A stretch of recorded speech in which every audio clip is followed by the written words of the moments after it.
Hi everybody, it's Laura with Jot and Tittle Typewriters, and we are gonna take a look at a Smith Corona Galaxie today. This happens to be a 1964, and there are other types of Galaxies. You've got the Galaxie Deluxe, you've got the Galaxie 12, you've got the plain Galaxie, and they're actually really solid typewriters and fairly common. So I expect many of you will be able to find this video useful.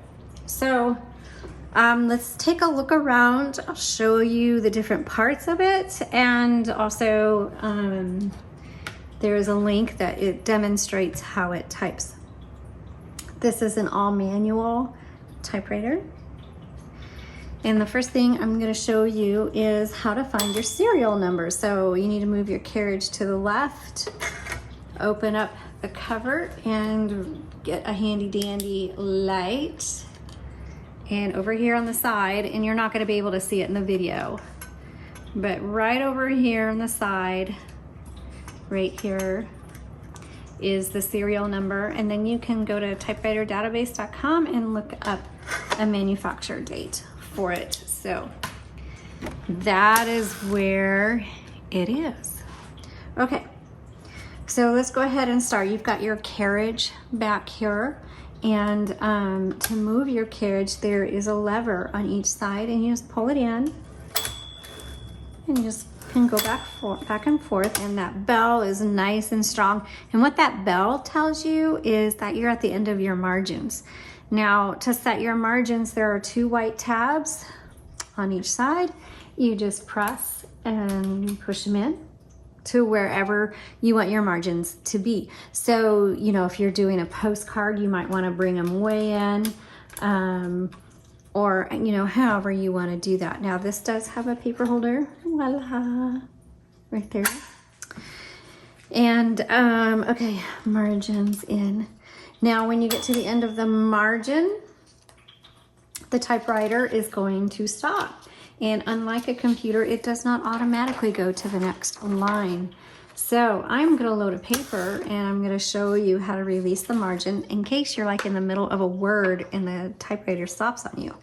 So you load your paper right against this metal ruler plate back here.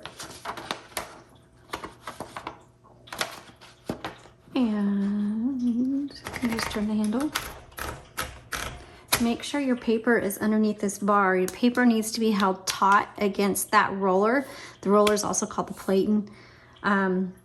You just want to keep it as tight against that roller as possible. Okay, so let's say you're typing away. Let's go over here. There's that margin, and you're like right in the middle of a word, and you want to finish your word. Then you hit margin release, because the typewriter is going to stop on you. And now you can finish it.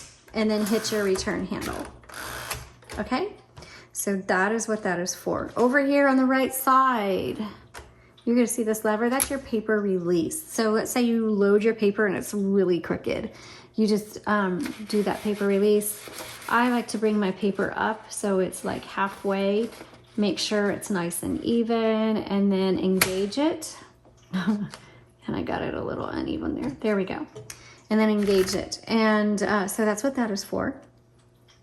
On the left side, when you hit your return handle, this is going to advance 1, 2, or 3 lines. So this is called a line selector, and you just set it where you would like it to go. Okay? That's what that's for. All right, I'm gonna send this carriage over to the left before I try to open up the top. Open up the top. Inside, you are going to see, voila, your ribbons and your spools. And so, yes, this is manual. There's nothing digital about it. You have to use ink and paper. The nice thing is you don't have to worry about sending your work to the printer, because you're printing it as you go. Anyway, this one takes a 2-color spool, and you can put a single color in it if you want, but it is able to use a 2-color spool. There's lots of colors out there. Black and red is the most common. Black is on top, red is on bottom. To take them out, super easy, lift it up. If your typewriter doesn't have any spools in it, then you can visit our website at jotandtittletypewriters.com, and we have a couple of different options for ribbon spools. This typewriter takes a universal ribbon or a 2-inch spool. Now let's say you have the original spools, yay! But you want fresh ribbon on it. Well, under the ribbon options in our shop, you'll find an option that says custom ribbon. Click on that and read the instructions. You send us your spools, we'll wrap fresh ribbon, and we do a lot of it on there. We fill that baby up, and then we will ship it back to you.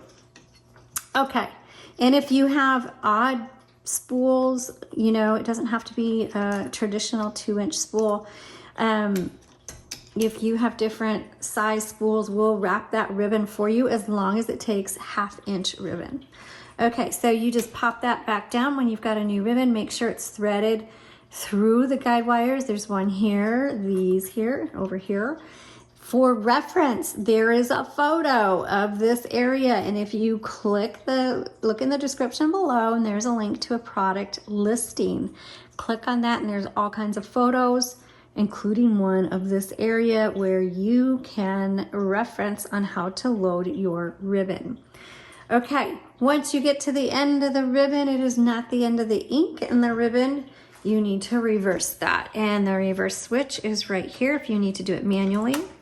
Okay, barely move it, okay, and it just clicks back and forth, and it's right here where my finger is. And so now down here, you're gonna see your color selector. We talked about the tab already. There's the tab. You clear it up by pressing up, set on down. We talked about the margin release, and this determines how hard these type bars will strike your paper. Okay, that's all there is to it. Hope you enjoy typing, and thanks for watching.